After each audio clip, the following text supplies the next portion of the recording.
жаткан балдар акча туура пайдаланганын кээ бирлер билишет, кээ бирлер билбейт.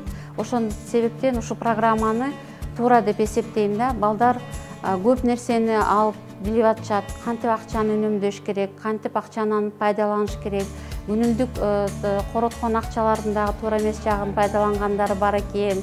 Ата-энеси менен көп нерселерди чечүү суроолорду да ойлонушту. Тренингдин ичинде менин оюм аябай эле өзгөрдү.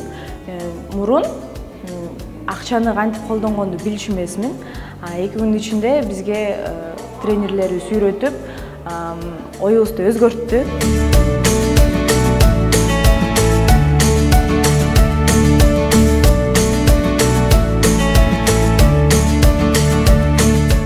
Грамотность населения. Финансылык жактан маалыматка ээ болуу, калктын финансылык жактан сабаттуулугу бул өлкөнүн туруктуу өнүгүүсүнө карай жылышынын негизги шарттарынын бири.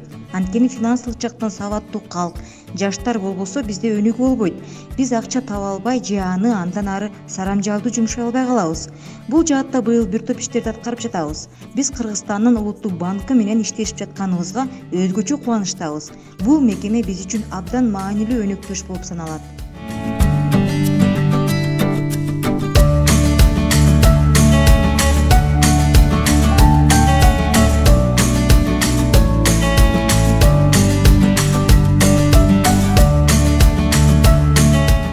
Азыркы убакта ошо ОБСЕнин Бишкектеги өкүлчүлүгүнүн колдоосу менен ошо июль айынан сентябрдын 14-үнө чейин ошо республиканын бардык региондорунда семинарлар өткөрүлүп бүттү.